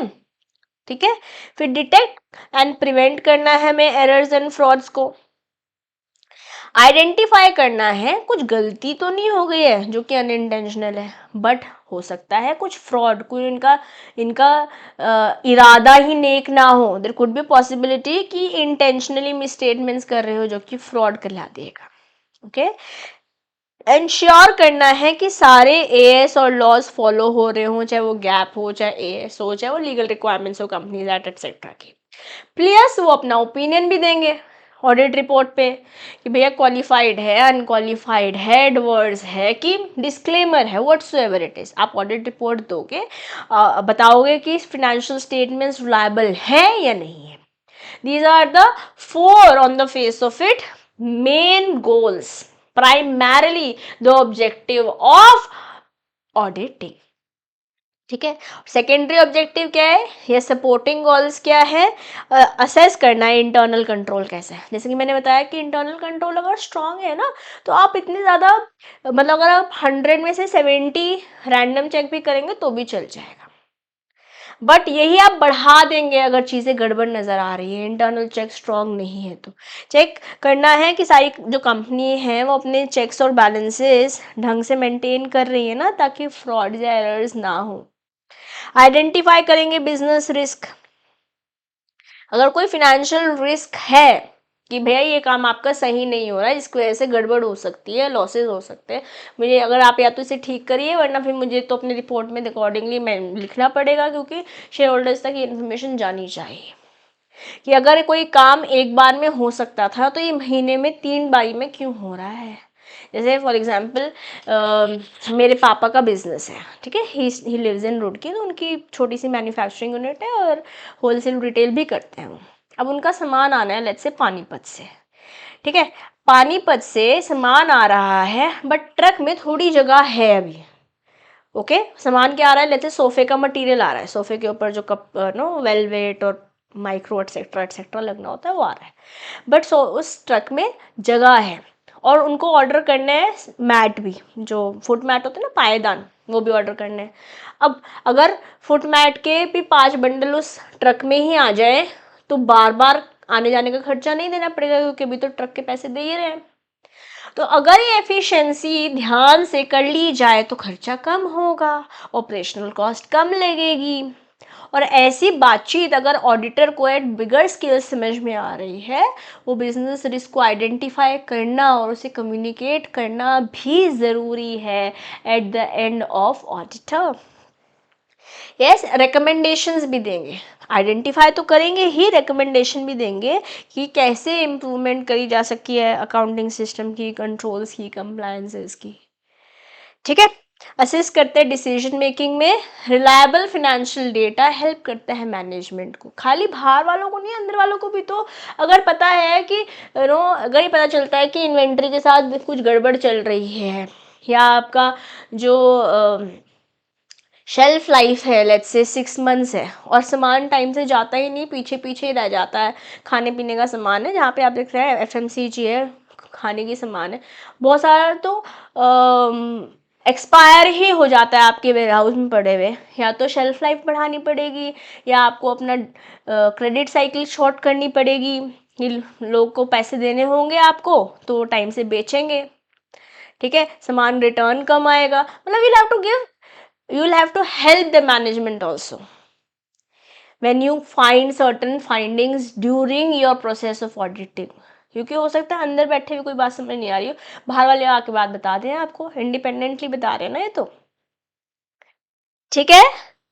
तो प्राइमरी और सेकेंडरी ऑब्जेक्टिव का सिंपल एनालॉजी ऐसे समझ लो, प्राइमरी ऑब्जेक्टिव है, जैसे मान लेते हैं रेस्टोरेंट में फूड ढंग से बना है या नहीं बना, ये प्राइमरी ऑब्जेक्टिव है। सेकेंडरी ऑब्जेक्टिव है, आप सजेस्ट कर रहे हो कि किचन की हाइजीन कैसे बेटर मेंटेन कर सकते हो, आप अपनी सर्विसेज को कैसे बेटर कर सकते हो।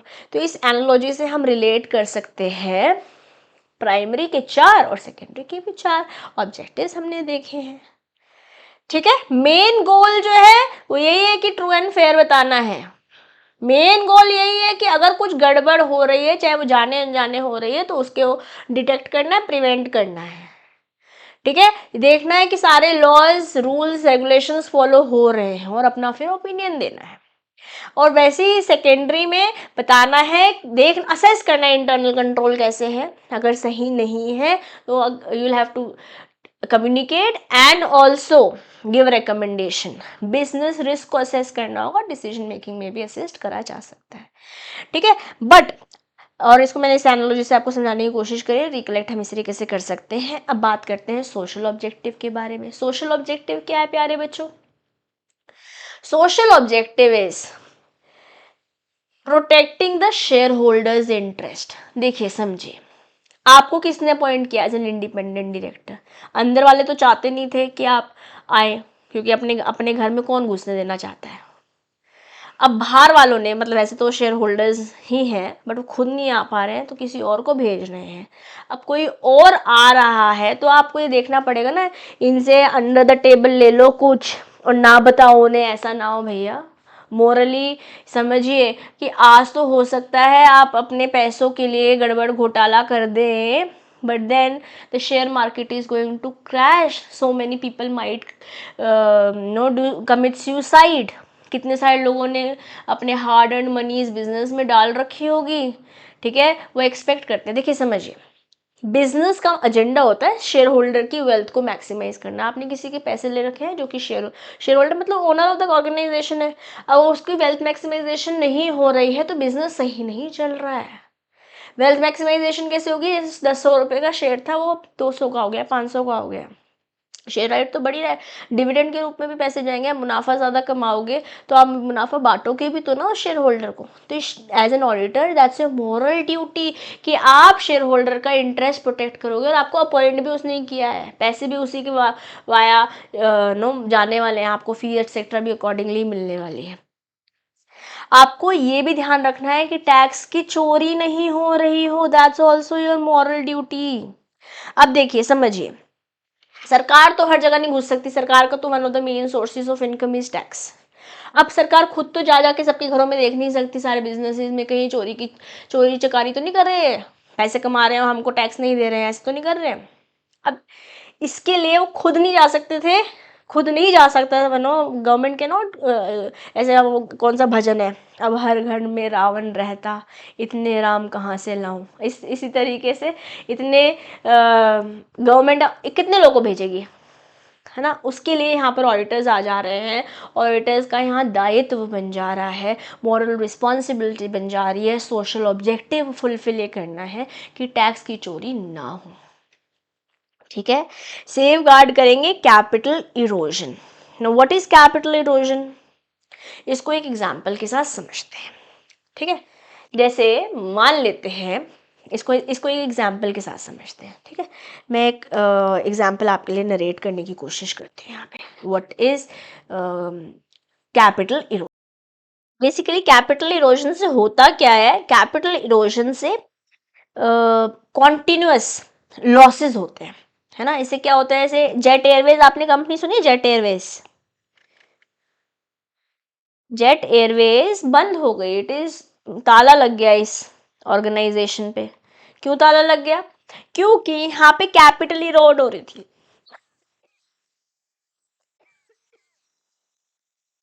मिसमैनेजमेंट हो रहा था। What is capital erosion, capital erosion है ही क्या, इसको ऐसे समझते हैं। जैसे मान लेते हैं एक प्रिया है, ठीक है, उस प्रिया ने एक बेकरी चालू करी, जब बेकरी चालू करी थी तो उसने 10 लाख रुपए लगाए थे, कैपिटल लगाए थे, ठीक है। ईयर 1 में she made a profit of let's say 2 lakh rupees. तो अब करंट कैपिटल कितनी हो गई, करंट कैपिटल कितनी हो गई,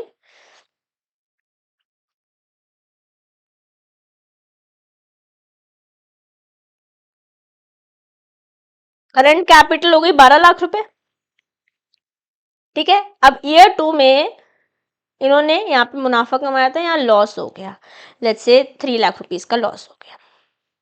तो अब करंट कैपिटल कितनी रह गई, सिर्फ 9 लाख रुपए रह गई। फिर ईयर 3 में चल दिए हम, ईयर 3 में फिर से 2 लाख रुपए का नुकसान हो गया, तो अब 7 लाख रुपए की रहेगी करंट कैपिटल। फिर ऐसे ईयर 4 में 5 लाख रुपए का नुकसान हो गया, अब यहाँ पे सिर्फ 2 ही लाख रुपए की रहेगी capital. So what is happening, capital is eroding, यहाँ पर कैपिटल इरोड हो रही है।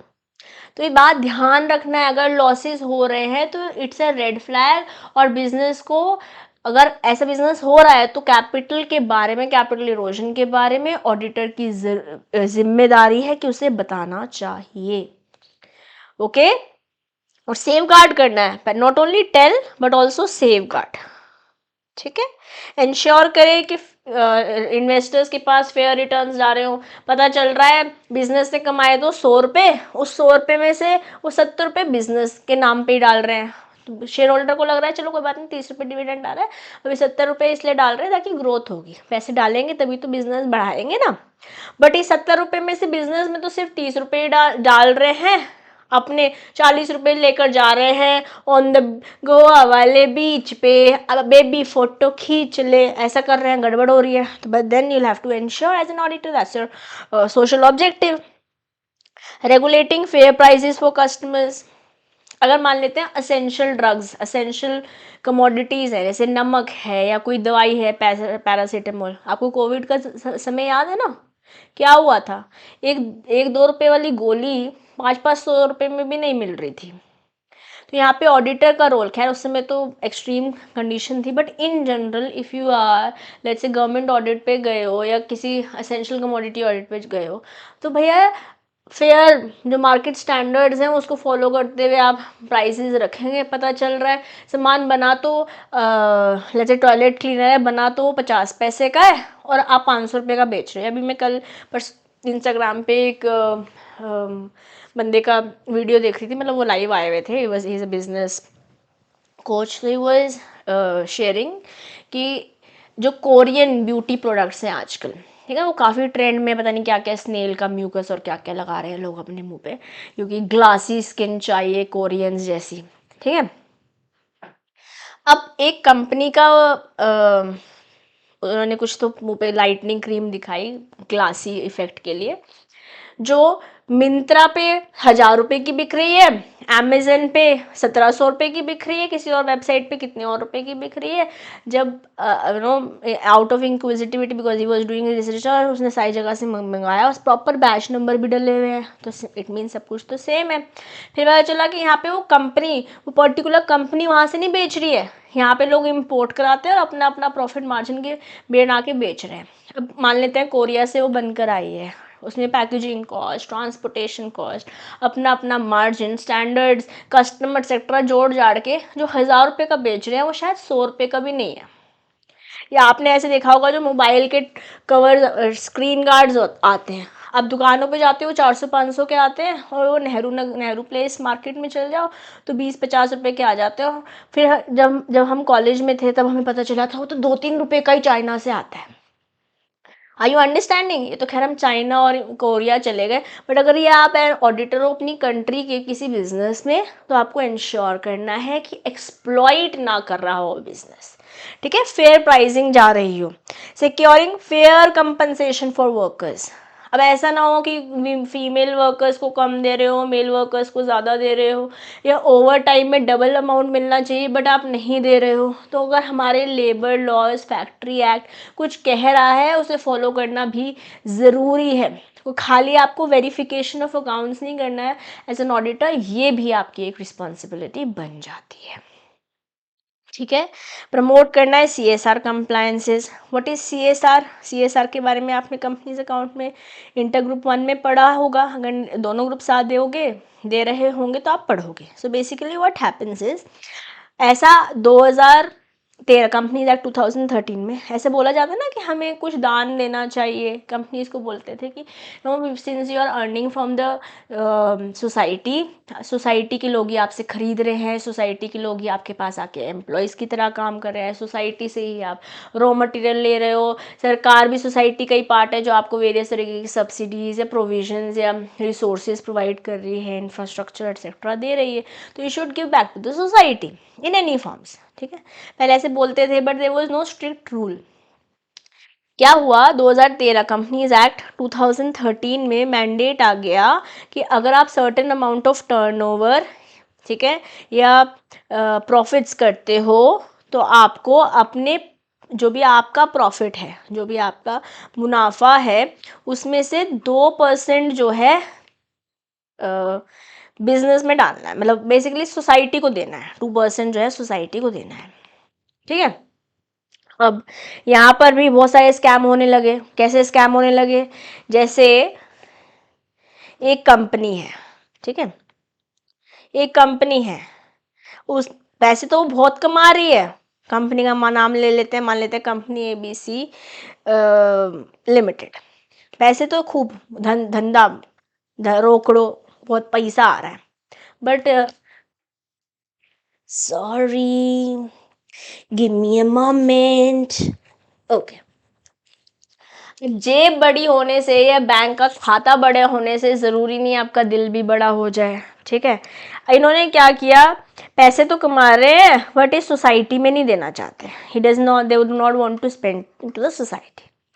तो अभी बात पता चली, यहाँ पर एक लेट्स से नो किसी के नाम पे इन्होंने ट्रस्ट खोल दिया, सम पीपल एक ट्रस्ट खोल दिया, XYZ ट्रस्ट खोल दिया, ठीक है। और इन्होंने बोला ऐसा है क्योंकि आपको अपने मुनाफे में से कुछ पैसे चैरिटी में देने हैं, let's say this is 5 CR for example, आप हमें दे दो, you give us a cheque और मे बी हमारे बैंक में अकाउंट में ट्रांसफर डिपॉजिट कर दो। अब ABC बोल रहा है भाई हमें नहीं देने, तो तेरे को क्यों दे दें, हम दे रहे ही तो नहीं चाहते, हम उसी का तो जुगाड़ बना रहे हैं। और अब XYZ ट्रस्ट ने कहा कोई टेंशन नहीं है, आप हमें दो, हम अपना कुछ कमीशन रख लेंगे, लेट्स से 5-1% अपना कमीशन रख लेंगे और बैलेंस आपको ही वापस दे देंगे इन फॉर्म ऑफ कैश, क्योंकि चेक का अकाउंट में तो नहीं डाल सकते, बट चेक के फॉर्म में या फिर अलग अलग सर्विसेज, मान लेते हैं हमने भंडारा किया, हमने गरीबों में दान करे, कैश बांटा, ऐसे ऐसे करके हम दिखा देंगे अपनी बुक्स ऑफ अकाउंट्स में, हमने भी कमा लिया आपने भी कमा लिया। तो ऐसे बिजनेसेस करते हैं, स्कैम्स आज भी हो रहे हैं और यहाँ पे we as auditors start playing an important role, ठीक है। तो हमें कॉर्पोरेट सोशल रिस्पॉन्सिबिलिटी कंप्लायंसेस को भी कोशिश करनी है under the social objective ambit of the auditor that we should be promoting it, ठीक है। तो हमने 3 ऑब्जेक्टिव, वैसे तो मोटे मोटे 2 क्लासिफिकेशन देखे, प्राइमरी और सेकेंडरी। यहाँ पे हमें ट्रू एंड फेयर ओपिनियन देना है, सेकेंडरी में हमें सपोर्ट करना है, मेन गोल्स को सपोर्ट करना, बट हमने सोशल ऑब्जेक्टिव को भी जाना है जो भी काफ़ी इंपॉर्टेंट है और मुझे लगता है एग्जाम में यहाँ से क्वेश्चन पूछा जा सकता है इसी अटेम्प्ट में, तो इसलिए मैं इसे कर रही हूँ हार्ट मार्क ना। जिस भी चीज़ में दिल बना हुआ है प्यारे बच्चों, जिसमें भी दिल बना हुआ है उसको हमें ढंग से रिवाइज करना है। तो आज का होमवर्क है कि आपको ऑडिटिंग और इन्वेस्टिगेशन में डिफरेंस लिखना है, उसका स्क्रीनशॉट लेना है और जो तीनों टाइप्स ऑफ ऑब्जेक्टिव्स हैं उसके बुलेट्स लिखने हैं। डिफिकल्ट तो नहीं है बट ये लिखने ज़रूर है, ज़्यादा समय नहीं लगेगा, मैक्सिमम आपको 20-25 मिनट लगेंगे सेशन के बाद अगर आप फटाफट से लिख लेते हैं तो, बट ये लिखेंगे तो आप एग्जाम के लिए भी रेडी होंगे और मुझे भी पता चलता रहेगा मेरे बच्चे पढ़ रहे हैं, 2 वे कम्युनिकेशन बना रहेगा ना। अब ऑनलाइन पढ़ते हैं हम, एक दूसरे के साथ कैसे जुड़े रहेंगे। I am still attach to a lot of my teachers, auditing was one of my favourite subjects क्योंकि इंटर में भी I have learn from the best और फाइनल में तो कॉस्ट ऑडिट पढ़ा है मैंने one of the best teachers से। मेरे खुद के 75+ मार्क्स थे लास्ट 2 सब्जेक्ट्स में, जिसमें कॉस्ट ऑडिट भी आ जाता है और आपका BVM फाइनल के बारे में बात कर रही हूँ मैं। और मेरा जब इंटरव्यू एक्सटेंशन में मेरा सिलेक्शन हुआ था, वहाँ पर जो मेरा टेक्निकल राउंड हुआ था वहाँ मेरे से कॉस्ट ऑडिटिंग के बारे में, कैश के बारे में पूछा था। हमारे सिलेबस में कैश 16 तक ही था, उसमें 4 नए कैश आए थे उस समय, कॉस्ट अकाउंटिंग स्टैंडर्ड, जो सिलेबस में नहीं थे बट हमने पढ़ा हुआ था, हमारे टीचर्स ने हमको बताया हुआ था कि ये 4 आने वाले हैं। और एक इंटरव्यू से पहले आप तैयार तो होकर जाते ही हो ना। And my interviewer asked me and I was able to give the answer, that was one of the questions that was asked to me। तो ऐसे आपसे भी पूछा जाएगा और मैं आपको एक छोटे छोटे पॉइंट्स में सिंपल आके रीड करके जा सकती हूँ, but why do I tell you with the help of examples, with my real life situation examples, या मेरे टीचर्स ने जो मुझे बताया था, या मैंने अपना पर्सनल एक्सपीरियंस जो बताया है, या आपके सिनेरियोज को क्रिएट करके मैं ऑडिट क्यों पढ़ाती हूँ, ताकि आपको चीज़ें समझ भी आएँ।